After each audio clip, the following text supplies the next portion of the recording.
Alloh taolo maqtovlar janob payg'ambarimiz Muhammad sallallohu alayhi vasallamga salovat bo'lsin. Alloh taolaning bergan tavfiqi bilan ne'matlar bilan bugun inshaalloh ilm talab qilib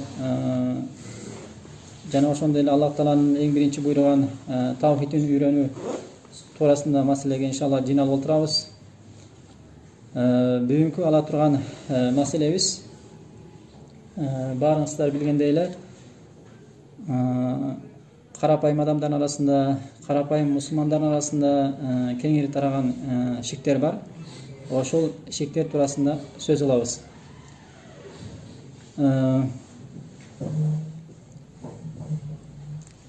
Negizi bu masalani alayotganimizda iki maqsad var. Birinchisi ko'p adamlar tavhid masalasini yaxshi bilmaydigidan o'shunday shirklarga qavulib qolaveradi. Ko'p adamlar dindan savodsiz bo'lgan sönen. Ikinci maqsadimiz bu bobni aludagi ikinci maqsadimiz bunun ordu shariatda ayabay cho'ngda. Shariatda ordu ayabay cho'ng. Nega deganda eng birinchi Alloh taolosida eng cho'ng kuni al kechirmay turgan narsa alimda shirkda. Eng birinchi cho'ng shirk, andan keyin kichkina shirk, andan keyin bid'at, andan keyin cho'ng kuni, andan keyin kichkina kuni. Negizi barlar bilasizlar, nega tafsillan kelganda bu jalpisida tafsillan kelganda cho'ng kufr degan narsa bor, kichkina kufr degan narsa bor shariatda. Jana cho'ng bid'at degan narsa bor, kichkina bid'at degan narsa bor. Jana o'shonday cho'ng shirk, kichkina shirk turlar ko'pda. Biz degan bayonba to'liq bilim bo'lgan söylenen qarapayım adamlarga üstütönle күнөлөрүнүн даражасы кандай десе, эң биринчи чоң күнө ал чоң ширк. Се Аллах Таала Куранда Innalloha la yaghfiru yushraka bihi va yaghfiru ma duna zalika liman yasha. Alloh taolo o'zini sherik qo'shgan qulun hech qachon kechirmaydi deb aytganda. O'shuning uchun eng cho'ng kuni o'sha cho'ng shirk. Andan keyin kichkina shirk. Kichkina shirkdan keyin anan bidat turatganda, bugungi ola turgan masalamiz kichkina kunida emas, jana cho'ngda kunida emas, jana bidatda emas, emne kichkina shirk turasida. Masalan, cho'ng shirkdan keyin ikkinchi o'rinda turgan kichkina shirk turasida masala qilamiz. Alloh taolo Baqara surasining 22-oyatida bunday deb aytadi: "Fala taj'alu lillahi andada wa antum ta'lamun." Oyatning ma'nosida o'zinglar bilib turib har qanday narsalarni Allohga tenge belgile deydi. O'zinglar bilib turib Alloh taolaga hech narsani tenge belgile deydi. Bu жерде алымдар айтат, ушул аяттын тафсирлеген муфассирлер, ушул аятта Аллах Таала жалпы чоң ширк болобу, кичинекей ширк болобу баарынан кайтарып атат дейт да. Кандай гана нерсе болбосун Аллах Тааланы бир нерсеге теңеп болдар ширк болуп эсептелет. А бирок чоң ширкпи, кичинекей ширкпи ал шариаттан эмнесине каралат? Өзүнүн алымдар, илимдер түзүп койгон, ошого каралат дагы. Эгер чында эле аны Аллах Таала теңеген болгонбосо, Allah'tan çoğurak görüp, oğlu bulup, Allah'tan da bir koyup sina turan bolgan bolsa anda emne çoğ şirk bolуп кетет. Ал эми кээде бир гана тилде гана көп айтылып турган маселелер бар. Бүгүнкү ала турган маселебиз мына ошондой маселелерде кичинекей ширк болуп эсептелет. Ошон үчүн бул аят баарын камтыйт. Чоң ширкти да камтыйт, жана кичинекей ширкти да камтылат, баарын камтылат да. Ошон үчүн баягы пайгамбарыбыз саллаллаху алейхи вассалам пайгамбар болгон учурда адамдар ар кандай нерсе исинган. Кээ-бирлери кичинекей ширк, кээ-бирлери чоң ширк. Ошон үчүн пайгамбарыбыз саллаллаху алейхи вассалам Имран ибн Хусейнге жолуккан кезде ал эмне болгон? Мушрик кезинде да. Пайгамбарыбыз саллаллаху алейхи вассалам "Кем табул яма илахан" дейт да. Сен бүгүнкү күндө канча кудайга сыйынып атасың дегенде Имран ибн Хусейн 7 кудайга деп айткан да. 7 кудайга деген да.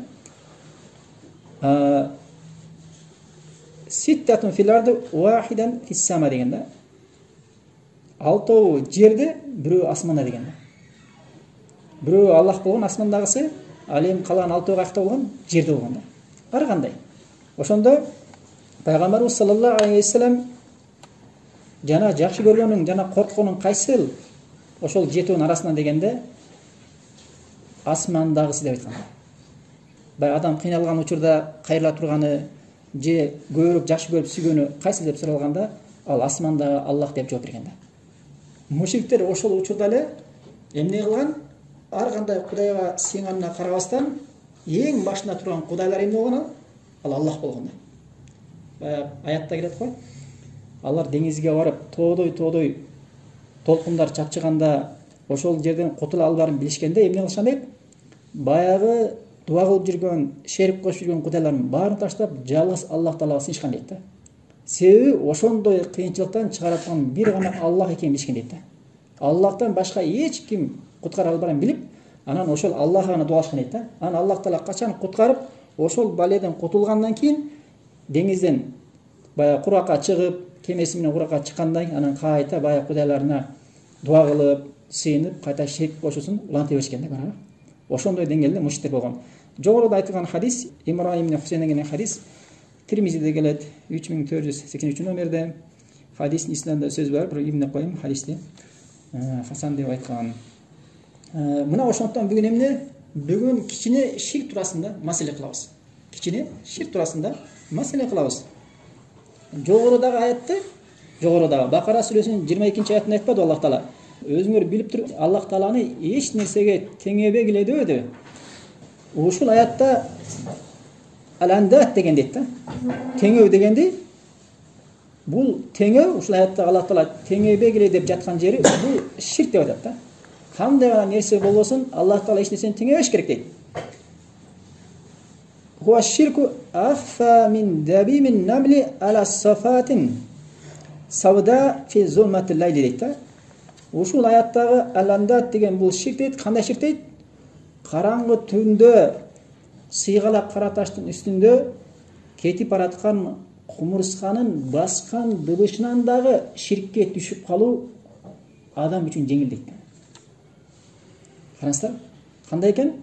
Караңгы түндө кара сыйгалак таштын үстүндө кумурсканын басып бараткандагы эмнеси? Дыбышы. Баягы бут кийим жумшак болсо, бир жерден бассаң үн чыкпайт го.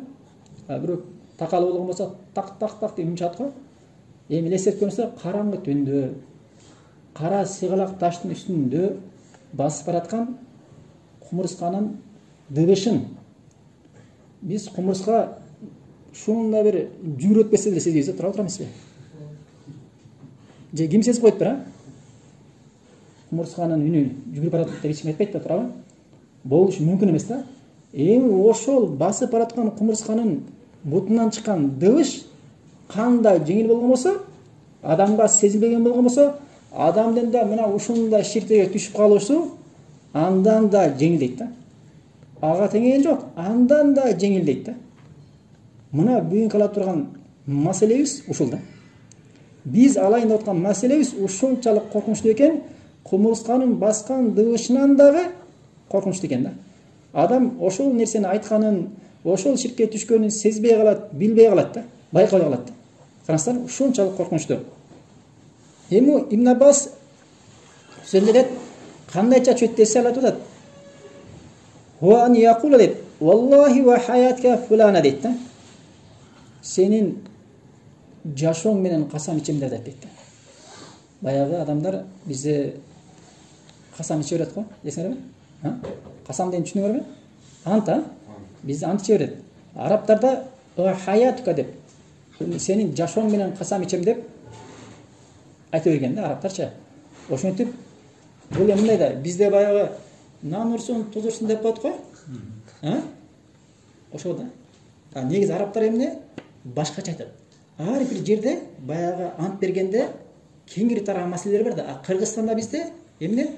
Нан урсун, туз урсун, куттуу жолдо баратамын, куттуу жерде, эгер дасторкондо турса, куттуу жерде олтурамын дейт, туурабы?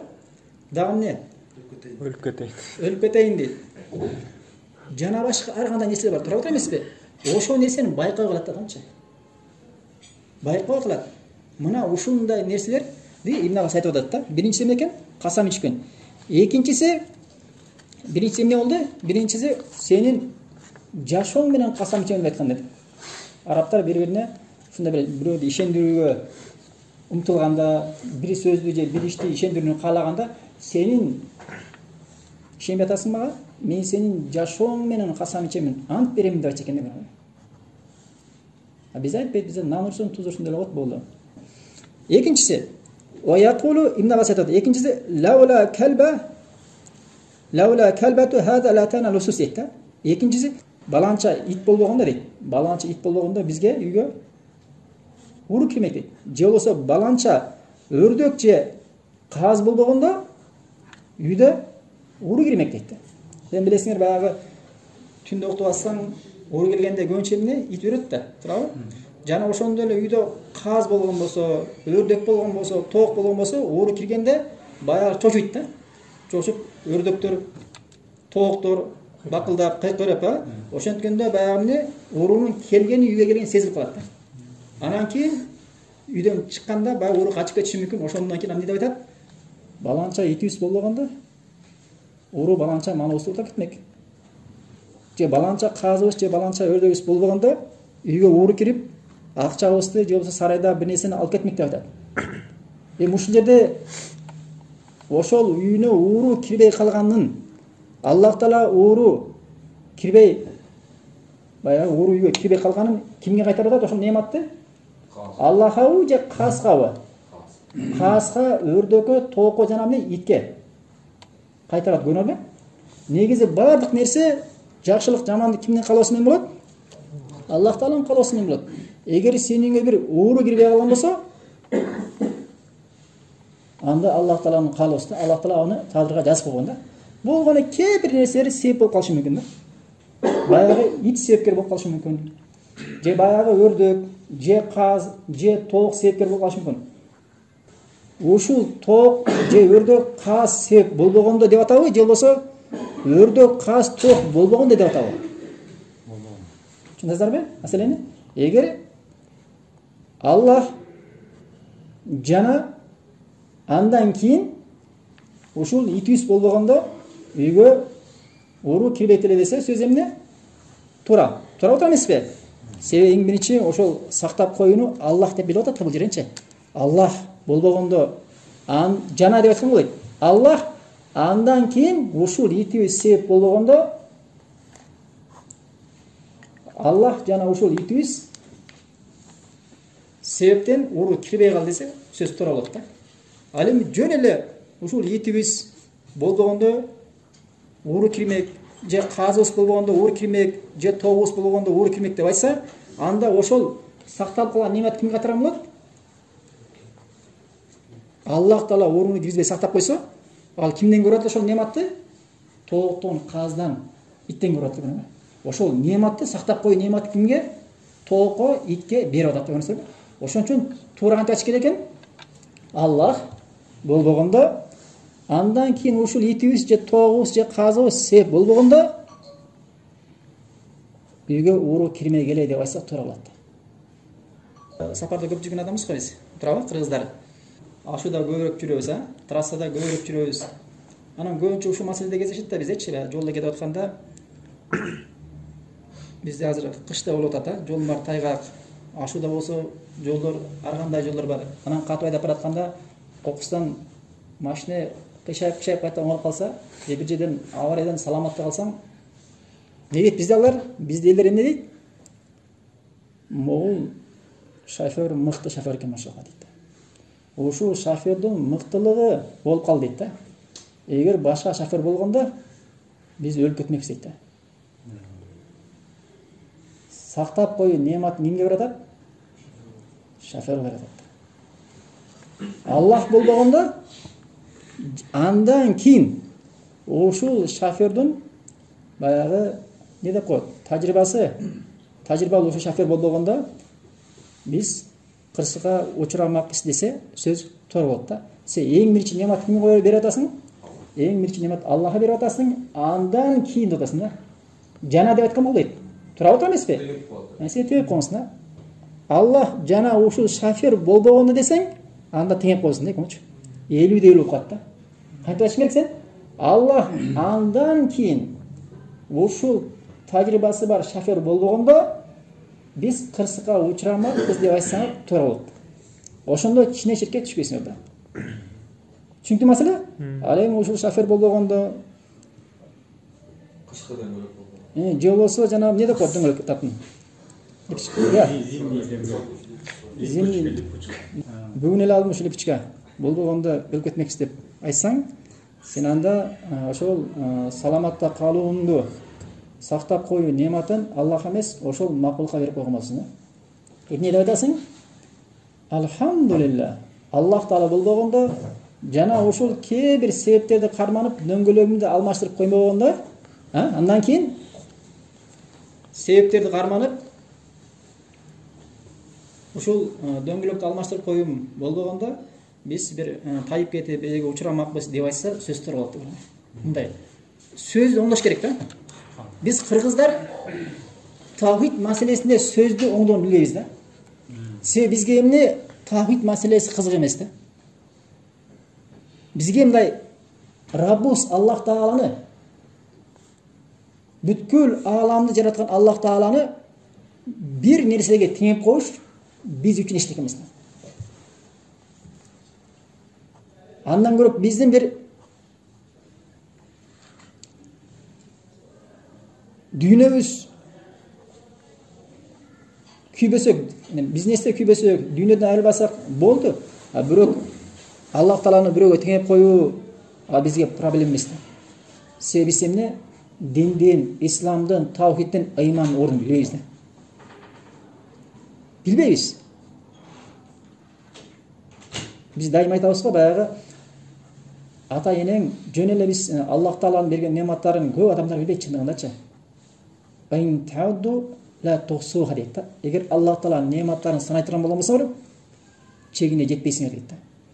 Биз жөн эле Аллах Тааланын нематтарын айтпай эле болбогон кичине бир немат болгон ата энебиздин кызматын эле эстеп коелучу. Мисалы, ата энебиздин кызматы бизди 9 ай курсагында көтөрдү.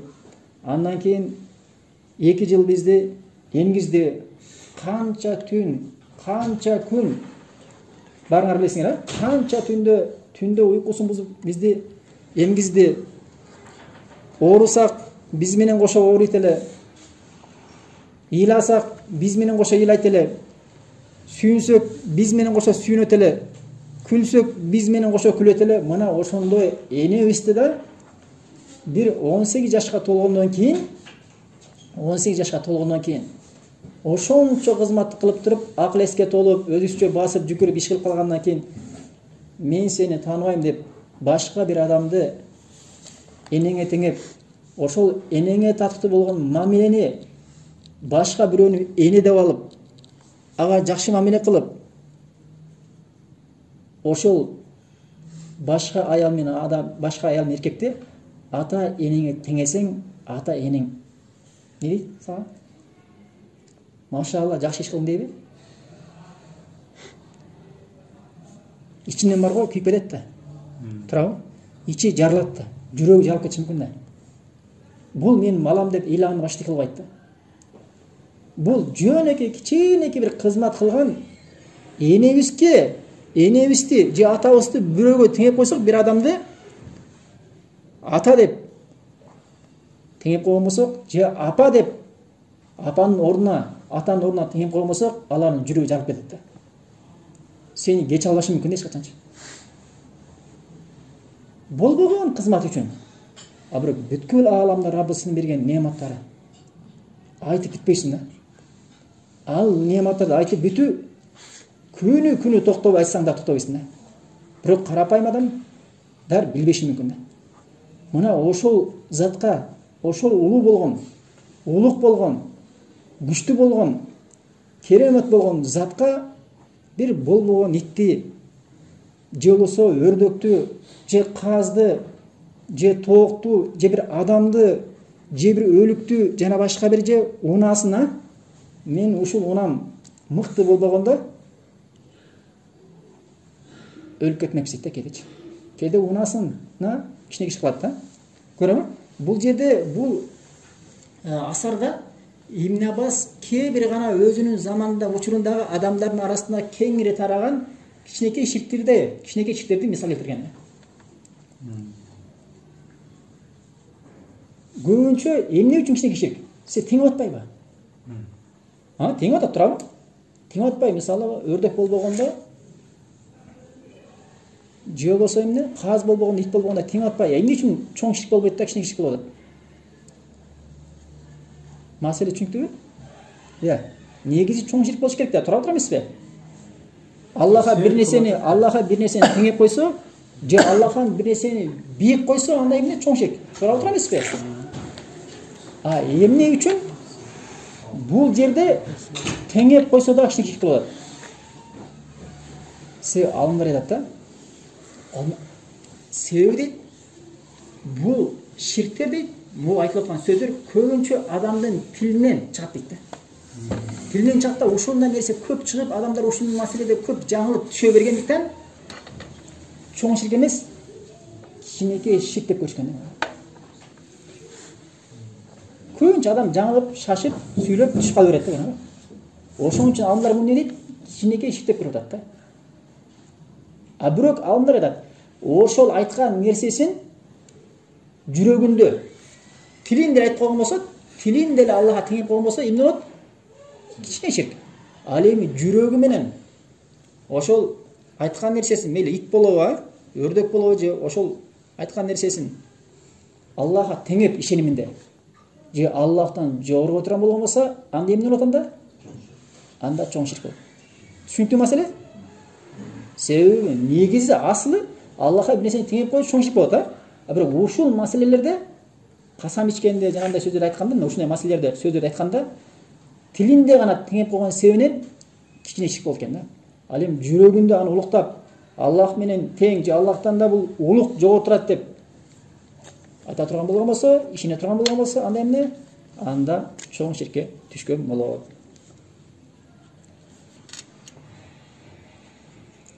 Же болбосо ошо асардын уландысында вaqawlu rajuli sahibihi ma sha Allah wa shita дейт да.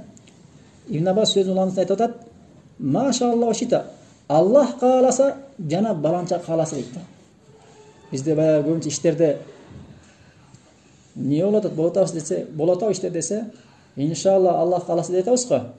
Бирок кээде Аллах кааласа, жана баланча президент, же баланча губернатор, же баланча аким, же баланча директор, же баланча атам, апам, же досум кааласа деп айтсаң, эмне кылган болосуң анда?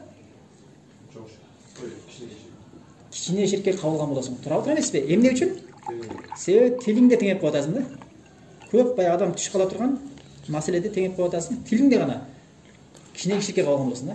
Эмне деп айтыш керек? Ушул жерден Аллах кааласа, андан кийин баланча кааласа деп айтсаң болот да. Андан кийин десең төмөн да, бул теңебейсиң да. Көрсөрбү маселени? Ошон үчүн алымдар айтат, эң жакшысы дейт, ушундай маселелерде Аллах кааласа гана деп айтыш керек дейт да. Аллах кааласа гана деп жалгыз өзүнө керек да. Баланча андан кийин тиги бу дегенди айтпаш керек дейт. Эң жакшысы дейт.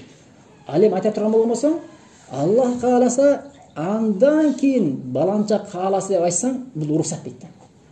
Бирок бул эмне? Эң жакшысы эмес да. Түшүнөсүңөр маселени? Эң жакшысы эмне экен? Аллах кааласа болду. Аллах кааласа, иншалла сапар кылам. Аллах кааласа, иншалла баланча болот. Аллах кааласа, иншалла ушул нерсени кылайын деп атам. Тиги себептен айтпай эле кой да. Эң жакшы ушул экен. Ал эми Аллах кааласа, андан кийин баланча кааласа, түгүнчө кааласа деп айтсаң, бул эмне шариатта? Эмне экен бул? Уруксат. Көрсөбү? Ал эми жанагы Аллах кааласа, жана баланча кааласа деп айтса, ал эмне? Тилинде кичинекей ширкке түшкөн болот да. Ал эми Аллах кааласа, жана баланча кааласа деп, ошол баланчасын жүрөгүнөн Аллахка теңеп ишениминде, же Аллахтан жогору кое турган болгон болсо, анда эмне болот?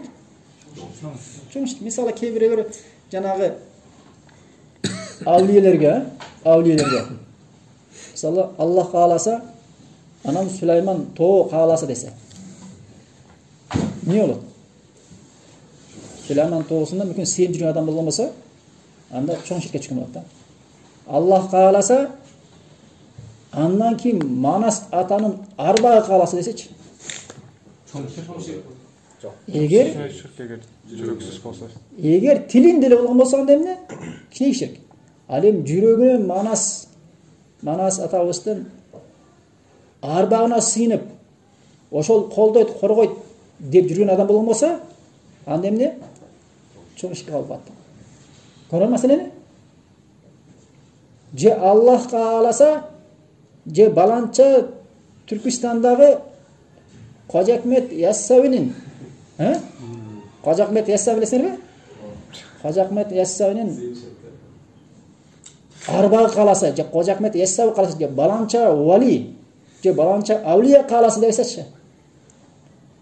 Чоң Тилин деле болгон болсо, бирок көбүнчө бул эмне?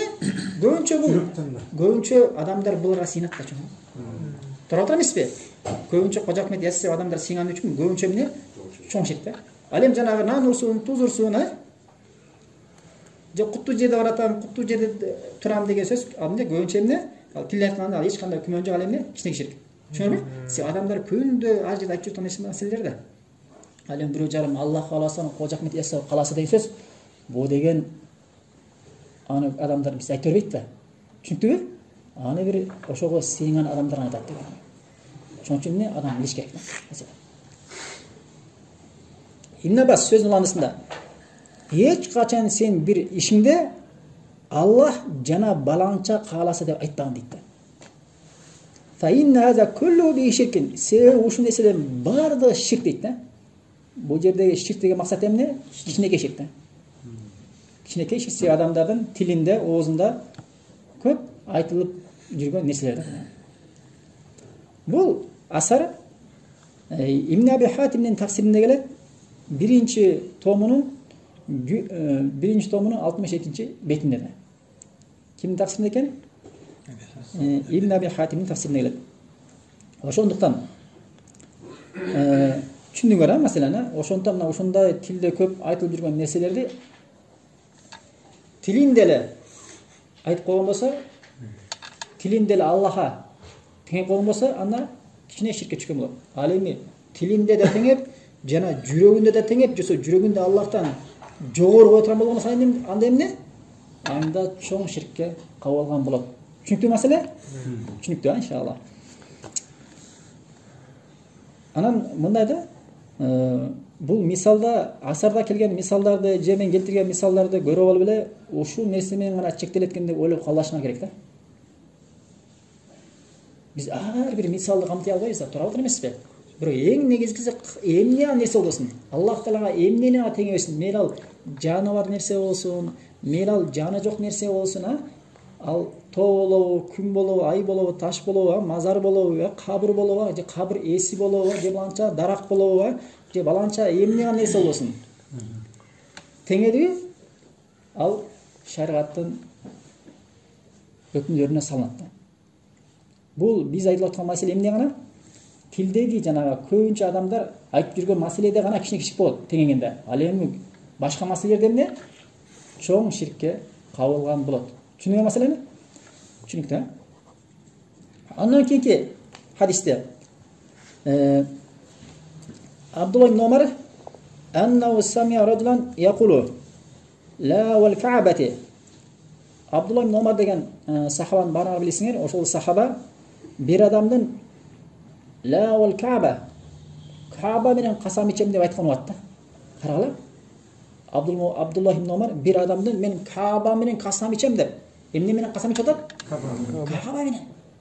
Кааба кимдин үйү? Аллахтын жердеги үйү. Ошо менен касам ичкенин укканда факала ибн Умар ла юхлаху би гайриллахи. Эч качан Аллах Тааладан башка нерсе менен ант ичилбейт деп айтты да. Касам ичилбейт, ант ичилбейт деп айтты. Фа инни сами'ту Расулаллахи саллаллаху алейхи ва саллям, себеби пайгамбарыбыз саллаллаху алейхи ва салламдын айтканын уктум. Пайгамбарыбыз саллаллаху алейхи ва саллям "Ман халафа би гайриллахи фақад кафара ау ашрака" дейт. Кимде ким Аллахтан башка нерсе менен ант бере турган болгон болсо, чындыгында куфурлук кылган болот, жана Аллахка шерик кошкон болот дейт да. Көрө маселени? Хадис Термизиде келет 1535 номерде. Хадисте Ибн Хиббан, Хаким, Мунзири, Захаби, Ибн Койюм, Шаукани, Санани, Албани, Ибн Баз жана башка бир топ имандар хадисти сахиhlешкендер. Эмне дейт? Кимде ким Аллахтан башка менен касам иче турган болсо, анда эмне? Аллахка куфурлук кылган болот дейт, жана эмне? Аллахка шерик кошкон болот дейт. Капыр болгон болот, жана Аллахка шерик кошкон болот дейт. Караңла, Аллахтын атынан башка нерсе менен касам ичүү шариатта мүмкүн эмес. Мүмкүн эмес. Бухариде келеттериңиз Термизиде. Сахих хадис. Хадис сахих. Бул Ибн Омар кимди көрүп атат? Бир адамды көрүп атат, ал эмне менен касам ичип атат? Кааба менен касам ичүү мүмкүнбү? Ант берүү мүмкүн? Шариатта мүмкүн эмес. Шариатта Аллах Таала менен, же Аллах Тааланын сыпаттары менен гана шариатта касам ичүү уруксат берилет да. Ал эми Кааба болобу, же Харам мечити болобу, Меккедеги, же болбосо Мадинадагы пайгамбарыбыз салам мечити болобу, же пайгамбарыбыз салам өзү менен касам ичечи. Уан наби деп. Мен пайгамбар менен касам ичип айтамын депчи. Ошентип касам ичсе болобу? Жок. Болбойт. Же болбосо мен пайгамбардан да бийик болгон, Аллах Таалага жакын болгон Жибрил менен касам ичемин, Микаил менен касам ичемин, Исрафил менен касам ичемин, же болбосо Азрейла, Малакул Маут, өлүм периштеси менен касам ичемин десе болобу? Не болбойт? Периште Аллахка жакын го. Асманда го, Бир гана хадисте эмне? Кимде ким Аллахтан башка нерсе менен касам иче турган болсо, ал кафир болгон болот, жана Аллахка шерик кошкон болот дейт да. Көрөбү? Ошондуктан эмне гана болбосун, эмне гана болбосун, жаныбарбы, жаны жок нерсе касам ичүү мүмкүн эмес. Биз айттык го жана касам ичкенде, нан урсун, туз урсун, куттуу жерде баратам, куттуу жерде турам, баланчан мазар урсун дейт да. Же болсо Сулайман тоос урсун дейт, жана башка көп маселелер бар да. Аябай көп. Ар бир жерде нарында башкача нерселер бар, касам иче турган, Түн менен касам ичет, күн менен касам ичет. Таласта башкача, Ошто башкача, Жаллабатта башкача, Чүйдө башкача. Ар бир жерде адамдар өздөрү эмне ант же турган ар кандай нерселерди таап алган. Көрөбү? Шунун баардыгы болбойт. Баардыгы болбойт. Эми ушул жерде маселе. Бирөө касам ичип алды. Чоңчилик болобу же кичинекичилик болобу? Хадисте кимде ким Аллахтан башка нерсе менен ант бере турган болгон болсо, ал капырлык кылган болот, жана Аллахка шерик кошкон болот дейт. Хадисте тарап отура эмеспи? Эмне? Ширк дегенде бул жерде кичинекей ширкпи же чоң ширкпи? Алым бар айтат. Кичинекей ширк дейт да. Себеби адам касам ичип ант берип атып, көбүнчө тилинде ушул нерсеге түшүп калат дейт. Ошондуктан бул тилинде гана болгон болсо кичинекей ширк дейт. Ал эми ант берген нерсеси, мен ал валиси болобу, мен ал кабыр ээси болобу, мен ал баланча аулия болобу, же баланча улуу адам болобу, же баланча уй болобу, же баланча күн болобу, же баланча тоо болобу, ошол касам ичкен нерсесин жүрөгүндө, ишениминде Аллах менен теңеп, же Аллахтан жогору кое турган болгон болсо, анда эмне түшкөн болот анда? Анда чоң ширкке түшкөн болот. Эмнеге чоң ширкке түшкөн болот? Себеби яны ишениминде баланча Аллах менен тең деп атат да, ишениминде. Же Аллахтан да жогору турат деп атат да. Мисалы баланча вали, баланча кабыр ээси Аллах менен тең дейт да. Тең деген эмне сөзү? Аллах Таала кылган нерсени кыла алат. Аллах Таала бактылуу болобу? Алла бактылуу болот дейт да. Аллах Таала бакытсыздык кылабы? Алла бакытсыздык бере алат дейт да. Кээ жамааттар бар, мынтип айтат. Жада калса субханалла таң каласыңар. Мынтип айтат. Биздин шейхтерибиз дейт да. Шейхтерибиз. Эгер Аллах Таала жер бетиндеги бир адамга азап түшүрө турган болгон болсо, биздин шейхтер ошол азапты түшүрбөй асмандан тосуп коет дейт. Түшүнөр маселени? Себебі алар касам ичкенде ким менен касам ичет ошондо? Алар өздөрүнүн баягы валиси менен, шейхи менен касам ичет. Себеби алар эмне? Жанында ишенимде бар да, ишенимде бар. Бул деген бул валиси Аллах Таала менен тең эмес бул. Аллахтан да жогорулатпай тура отур эмеспи? Аллах Таала бир кулуна бир жамандыкты кааласа, кулуна түшүрсө балени. Каалап койсо, тиги шейги чыгат экен да көтөрүп аны тосуп коет экен да. Аллах Таала түшүрө алат экен да. Бул деген Аллах Таала андан да алыс деген сөз да. Бул эмне? Бул ширктин, чоң ширктен жана чоң күпүрдүн өзү да дал өзү. Көрсөтөрбү? Ошон үчүн мусулман адам аалаш керек. Аллах Таала инналлах ала кулли шайин кадир деп атса, тиги Аллах Таала бардык нерсеге кудуреттүү, күчү жетет десе, тиги жок. Биздин шейктер андан да күчтүү атат да. Тура отур эмеспи? Ошон үчүн көрсөтөрбү? Адамдар байкап чыгат да. Ошол ишенимдер кимдер айтып атат?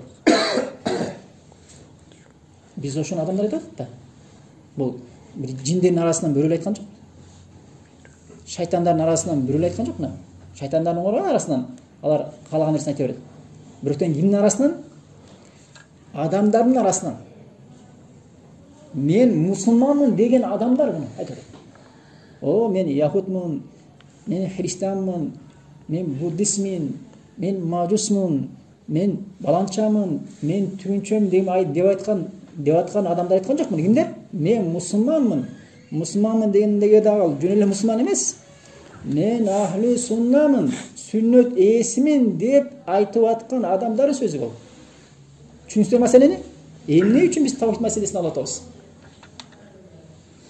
Мына ушул нерсе кеңири тарап кетти да. Кабырга сыйынуу, адамдарга сажда кылуу, астын менен кирип кайта арты менен чыгуу, руку кылуу шейхтерге.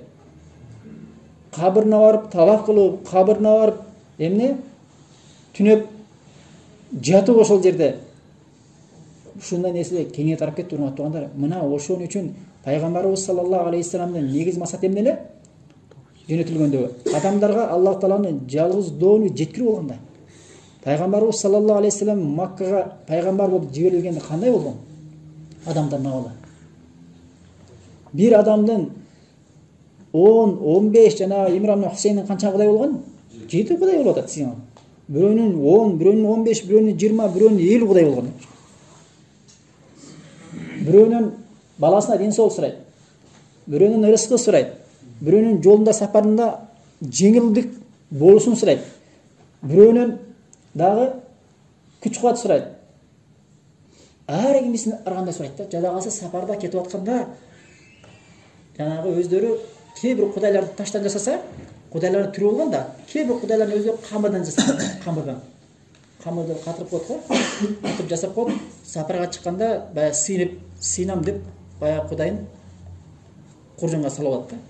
Эми сапар узарып кетип, баягы алып чыккан тамагы түгөнгөндө, бая өзүнүн кудайын таш менен такылап туруп жеп коюшкан. Көрсөк, ошондой болгон. Эртеке сурайт, бербесе, кечип калган болсо, кечирип коюңуз эми. Айла жок болуп калды. Ушундай болуп калды, эми кечирип коюңуз деп туруп, таш менен уруп туруп жеп койчу.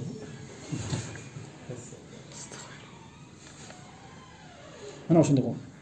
Ошон үчүн кээ бир адамдар айтты го биз, кимде ким ошол касам ичкен, ант ичкен нерсесин жүрөгүндө Аллага теңесе, же Аллахтан жогору отурган болгондо эмне болот ал? Чоң ширк болот, Ошон үчүн мурунку кээ бир жанагы Аллахтан башка сыйынган валилерге, жаналарга сыйынган адамдар касам ич дегенде, ант ич дегенде алар Аллах Тааланын аты менен ант ичтирбегендер. Се Аллах Таала менен аты менен ант ичсең алдап койсун дегендер. Жүр деп өзүнүн сыйын жүргөн валилердин кабырына барып, мына ушул валилердин кабырынын астында туруп, ошонун аты менен касам ич дегенде жалган ант чалып алган. Эмне болгон? Себеби жүрөгүнөн ошол валини аябай улуктаганда. Эгер ушунун астына барганда, эми Аллах Тааланын аты менен касам ичсе, любой жерде Аллахтын аты менен касам ичем деп айтып койбойт да, жалганданчы. Иштек болбойт деп айтып койбойт. А бирок могул валинин астында касам ичкен.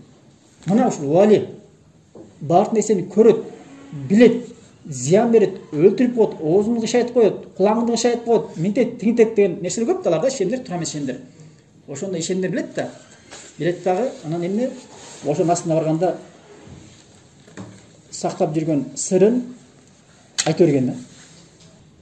Же жалган айтып жүргөн болсо, жалган айта албай, ошону улуктагандан да көрөм.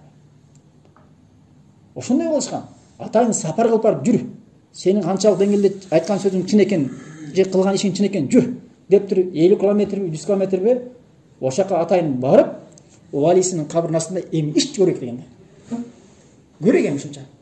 Аллахтын аты менен ичип атасың. Мына валинин аты менен ичип көрчү деп туруп. Барганда ич албай койгон да. Көрдүң маселени? Мына. Адамдын жүрөгүндө Аллахка болгон деңгээл менен өздөрүнүн валисине болгон деңгээл да. Хадисте айттык да, хадисте айттык, жогоруда.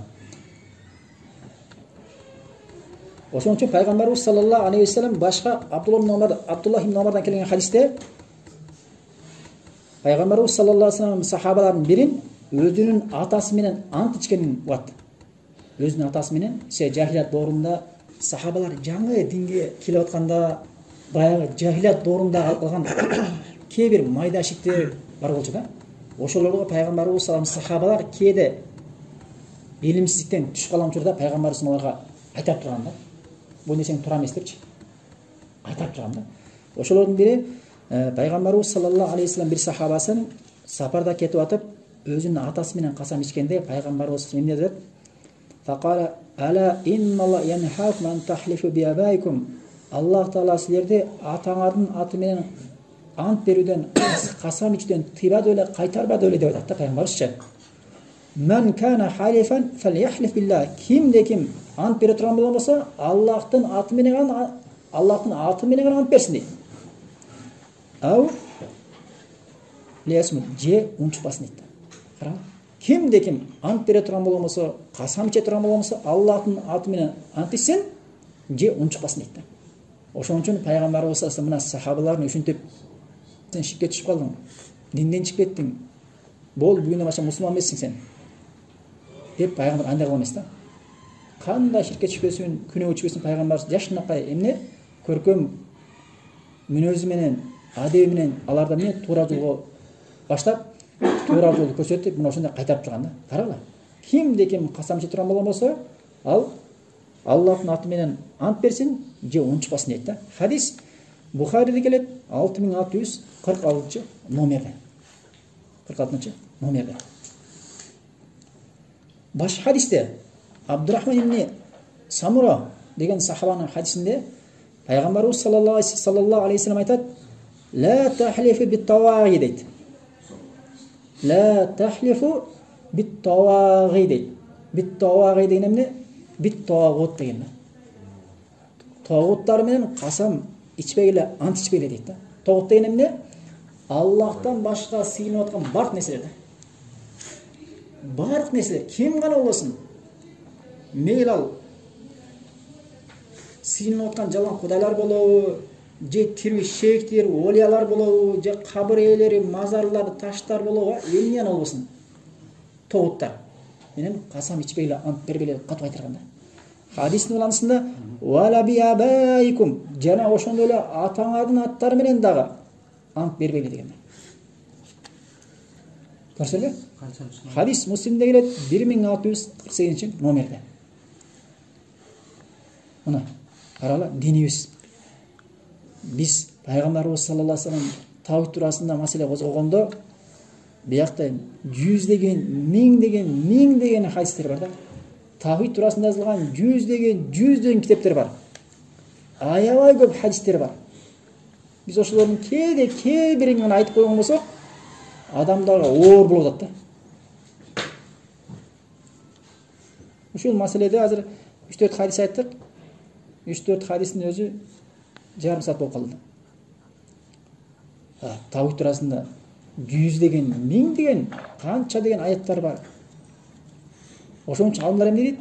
Курандын жалпысын 3-кө бөлүшөт да. Бир бөлүгү эмне? Жалаң тавхид туурасында. Аллах таала жалаң өзүнүн жалгыздыгына сыйынуу туурасында келген. Аллах Тааланын раббылыгында болобу, же ысым сыфаттарында болобу, же эмне? Ибадат маселелеринде болобу? Иши кылып тавхид маселесинде өзүнү ибадатта жалгыздоо туурасында жалаң аяттар келген да. Курандын бир бөлүгүндө. Экинчи бөлүгүндө эмне? Экинчи бөлүгүндө адамдарга шариатты үйрөтүү фикх маселелерине келген. Ибадаттарда Аллах Таала мындай орозду кармагыла, намаз окугула, зекет бергиле, садака кылгыла жана башка көптөгөн ажы маселелер, ибадаттарды айтылган да экинчи бөлүгүндө. Үчүнчү бөлүгүндө эмне? Үчүнчү бөлүгүндө Курандын эмне? Алгачкы өткөн пайгамбарлардын үммөттөрүнүн окуялары тууралуу айткан да. Ибрахим, Муса, алардын да окуялар айтканын карасаң, жалаң тавхид тууралуу окуялар айткан да Аллах Таала. Ибрахимдин өзүнүн коому менен эмне менен күрөшкөн? Өзүнүн коомунун ширкке түшкөнүн. Ибрахим алейхиссалам алардын сыйынган путтарын өз кол менен балта менен сындырган. Карагыла, ошону алып келген. Экинчи Муса алейхиссалам келсек, Муса алейхиссалам да эмне? Фиргавн менен талашканда эмнеге талашкан? Аллах Таалага сыйынгыла деп талашкан. Тура эмеспи? Жалаң тавхид маселелери да, тавхид маселелери. Нух алейхиссалам алсак да, Нух алейхиссалам да жалгыз Аллахтан өзүнө сыйынгыла, ошондо кутуласыңар дегенде ага мойсунбай, ал да эмне? Маселеде тавхид маселесинде тура эмеспи? Иса алейхиссалам ал дагы өзүнүн коому мойсунбай, аягында Иса алейхиссаламды өлтүрөбүз деп, анан кийин Аллах Таала эмне? Аны асманга көтөрүп кеткен да. Кайсыл гана пайгамбарды Аллах Таала эскербесин, эмне? Ошол өзүнүн коому менен тавхид маселесиндеги талаштар айткан. Пайгамбарыбыз саллаллаху алейхи вассалам деле карагыла. 13 жыл Маккада, 10 жыл Мединада жалаң эмне? Курайштар менен согушканы, яһуттар менен согушканы, бүттү эмне? Жалгыз Аллах Тааланын өзүнө сыйынуу. Башка бир жерден алтын чыгып алып, ошо алтынды талашып ал үчүн күрөшпөгөн. Же болсо жерден азыр жер үчүн талаш болуп коет, тура эмеспи? Жер үчүн азыр карагыла. Россия жөө баланча жер меники дейт. Башкалар жөө биздики дейт. Бирок пайгамбарыбыз саллаллаху алейхи вассалам баланча тоо биздики, баланча жер биздики деп пайгамбарыбыз саллаллаху алейхи вассалам менен пайгамбарыбыз саллаллаху алейхи вассалам менен согушкан адамдардын талашы жер болду беле? Же алтын болду беле? Же күмүш болду беле? Же аял болду беле? Же ат, төө, эшек. Ушундай нерселер болду беле? Жок, аттандар. Эмне болгон? Ислам болгон. Аллах Тааланын жалгыз өзүнө сыйынуу тавхид маселеси болгон аттандар. Тура эмеспи? Жаңылсам айтып койгула. Жок, таласпайке, андай эмес. Ал жерде алтын бар болчу баланча жерде. Ошо алтынга кызганыч болуп, шайтан азырып ошол себептен талашкан деп айткан. Же баланча жер талашкан деп айткан. Жок, андай эмес. Бизге жер эмес, бизге ыйман, тавхид жок отурат да. Абдулла Масуд айтат: "Ли ан ахлифа биллахи казибан ахаббу илайя мин ан ахлифа би гайриллахи садиқан" дейт да. Аллах Тааладан башка менен чын ант ичкенге караганда Аллахтын аты менен жалган касам ичкеним, жалган ант бергеним мен үчүн жакшыраак дейт да. Түшүнүктүү маселени? Аллахтан башка нерселер менен чын ант бергениме караганда Аллах Тааланын аты менен жалган касам ичкеним, ант бергеним жакшыраак дейт.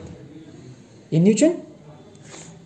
Эмне үчүн? Себеби Аллах Тааланын аты менен жалган ант беремде, о өкмү шариаттагы арам, күнөө да, чоң күнөө.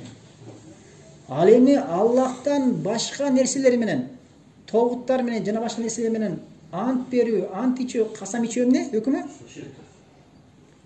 Эң кеминде эмне? Кичинекей ширк. Ал эми жүрөгүндө ишенимди аны эмне? Улуктай турган болгон болсо анда эмне? Чоң ширк. Түшүнүктүүбү маселени? Эмне бас кандай түшүнгөн да? Карап, сахабалар түшүнүн карагыла да.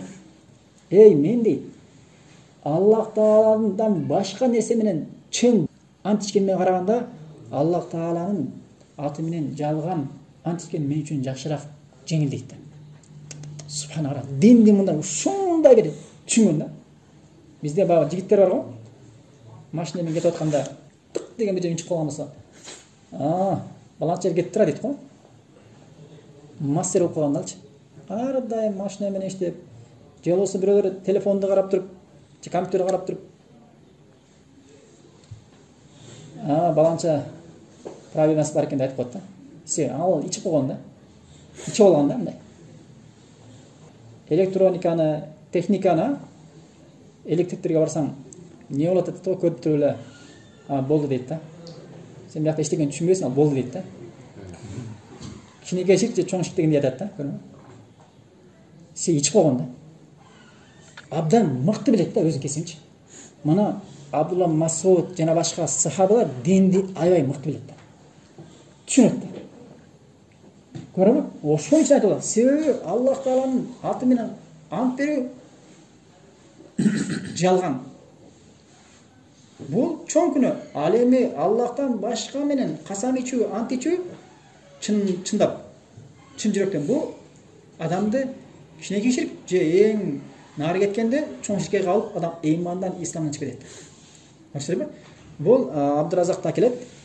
8-чи томунун 469 бетинде Табаранидин Абдуразак Мусаннафында, Мусаннаф аттуу китебинде 8-чи томунун 469 бетинде, ал эми Табаранидин Аль-Кабир аттуу китебинин 8902 номеринде. Бул ким айткан? Абдуллах ибн Масуд. Асарды Монзири өзүнүн Ат-Тарайб ва Тарихиб аттуу китебинде иснады сахих деп айтканда. Көрсөтөр маселени? Ширктин коркунучтуу экенин уктуп көрдүк. Кичинекей ширкке түшүп калуу аябай коркунучтуу экен. Кара түндө, кара таштын үстүндө кумурсканын басып бараткандан дагы кичинекей ширкке түшүп калуу жеңил экен да. Эми ушул хадистер айтылганда, Абу Мусадан келген хадисте пайгамбарыбыз саллаллаху алейхи вассалам хадисте "Я Юханнас, о адамдар" дейт. "Иттаку хаза ширк", мына ошол ширктен сактангыла деп айтат да. "Фа инна ахфа мин дабибин намла", себеби мына ушул ширк кумурсканын баскан дагы үнүнөн, дыбышынан дагы адам түшүп калышы жеңил дегенде, ошол сахабалар мынтип атат да пайгамбарчы. "Ва кайфа наттaqиhi ва ху ахфа мин дабибин намла" дейт да. "Я Расул, о Аллах нечиси, эгер ушул ширктерге түшүп калуу кумурсканын баскан үнүнөн, дыбышынан дагы жеңил болгон болсо, анда биз кантип сактанабыз, о Аллахтын элчиси" дегенде, пайгамбарыбыз саллаллаху алейхи вассалам "Кулу", силер "Аллахумма, о Аллахум, о Аллахым, инна наузу бика мин ан нушрика бика шайян на'ламуху ва настагфирука лима ла на'ламу" дейт. Ушул дуаны кылга дейт. Дуанын мааниси "О Аллахым" дейт. Өзүңө билип туруп шерик кошуп койгондан сактооңду сурайбыз. Жана ошондой эле билбей түшүп калган нерседе, билбей түшүп калган ширктерден кечирүүңдү сурайбыз дейт. Мына ушул дуаны пайгамбарыбыз саллаллаху алейхи вассалам үйрөткөн. Бул Ахмадта келет 19606 номерде. Билбей ширк болгон кичинекей ширктер жөнүндө. Адам билбей ширкке түшүп калышы мүмкүн да. Себеби асылер биз китап табыт маселесин өмүр салып бүтпөйбүз да. Айтып коеюн силерге. Кыла беребиз, бүтпөйбүз да. Ар бир сабакта жаңы маселелер пайда боло берет да. Жаңы маселелерчи. Эми силер баштап отуруп атасыңар. Канча деген маселелер бар, 100 деген, 1000 деген маселелер бар. Ошол билбегенден адам эмне түшүп калышы мүмкүнбү, мүмкүн эмеспи? Түшүп калышы мүмкүн. Мына ошон үчүн ошол дуаны айтып жүрсөк болот. Эми көп маселелерди кыскача кээ маселелерди айттык. Эми Куран менен касам ичсе эмне болот? Мисалы, китеп менен болобу, болбойбу? Мусхаф менен, мусхаф билесиңерби, мусхаф деген? Куран. Аллахтын сөзү да. Кимдин сөзү? Аллахтын сөзү. Ушу менен касам ичсе болобу? Аллах дүйүмөн касам ичпегенден кийин китебимен Аллахтын испаттары менен касам ичүүгө болот дейбиз. Я. Аллахтын испаттары. Аллахтын сөзүнүн сыпаты да. Сөзү болот да. Мустак болгондон кийин Я. Жо эгер китептин өзүнө десе анда китеп китептин өзүнө эгер китеп катары касам ичсе болбой калат да. Кичинекей ширк болуп калат. эгер сөзү деп ушу жүрөгүндө сөзү деген ишеним менен Аллахтын Аллахтын сөзү бар деген. Аллах сүйлөйт деген бул Аллахтын сыфаты да, сүйлөө сыфаты. Ошол ниетте касам ичсе болсо керек иншалла. Болсо керекпи же болбойбу же болбойбу? Болот. Болот. Точно? Спортто да. Түшүп калган жаксың бирдеге? Жок, лекция уккам. Устаз өзү Аллахтын сыпаты менен нант ичүүгө кандай дайындыктар менен вопрос керек да? Машалла муштахиттер көп экен берде. Негизи шариатта мусхаф деген Куран менен касам ичсе же ичсе болобу же ичсе болбойбу деген. Касам деген ант да, ант ичсе болобу же болбойбу деген маселеде алымдар айтат. Негизи пайгамбарыбыз саллаллаху учурунда Куран бир китеп болуп жыйналып болуп тарап атыр эмеспи? Билесиңер, кийинчерээк жыйналганда, ошон үчүн пайгамбарыбыз учурунда эч ким эмне Куран менен касам ант ичпеген да, ант ичпеген. Эми бирок азыркы учурда пайда болуп калды, тарап атыр эмеспи? Азыркыча бирөө жарым Курандын астында коюлуп Куран менен касам ичип ант ичсе болобу деген маселени алымдар айтат. Бул жерде негизи Аллах Тааланын аяттары менен, аяттардын ичинде Аллахтын сыфаттары бар да. Аяттар менен, аяты менен. Аллах Таала аят деген эмне? Аллах Тааланын сөзү да. Аллах Тааланын сөзү макулукпу же макулук эмеспи? Макулук эмес. Аллах Таала өзү макулук болбогондой эле анын сөзү дагы макулук эмес да. Куран макулук эмес, ахли сунна жамаат. Эсиңерби? Ошон үчүн Аллах Таала өзү макулук болбогондой эле сөзү да макулук эмес. Ошондуктан Аллах Тааланын сөзү тактап айтканда аяттары менен касам ичсе болот дейт. Бирок биз Куранды койгондо бул жерде эмне бар дейт? Аллах Тааланын сөзү да бар, жана барактар да бар, жана эмне сыртында гилаф деп коет, сырты да бар дейт да, чоңго. Ошон үчүн эмне бул нерсе пайгамбарыбыз учурунда болгон себептен Курандын өзү менен касам ичпешке дейт.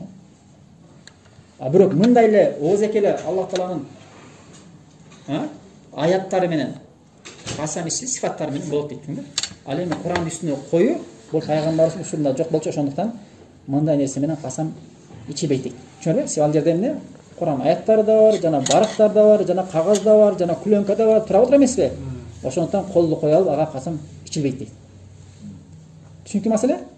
Мына ушундай. Жана Куранды карматат го? Куранды карматат. Эмне деп го?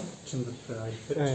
Ошол маселе кандай болуп калды? Эми ушундай эле да. Алар китептин өзүн карматат. Эми Инжил менен Таврат менен касам ичсе болобу? Болбойт. Болбойт. Себеби эмне? Куран түшкөндөн кийин ал мурун кезинде, өзүнүн заманында бурмаланганга чейин ал эмне чыныгы Аллах Тааланын сөзү болчу. Качан бурмалангандан кийин Куран түшкөндөн кийин, биринчи ал бурмаланып кетти, экинчиден Куран түшкөндөн анын өкмөтчүлүгү өчкөн да, көрөңү. Ошондуктан алар менен эмне касам ичилбейт. Түшүнөрбү? Касам ичилбейт. Ал эми Аллахтын аяттары менен сифаттары менен касам ичсе болот, бирок Куран менен жанагындай колду коюп ичүү жана карматуу ал туура эмес да. Түшүнүктүү маселе? Туура эмес. Жөн гана касам ич Аллахтын аты менен болду. Түшүнөбү маселе? Баракаллаху фикум, ушундай.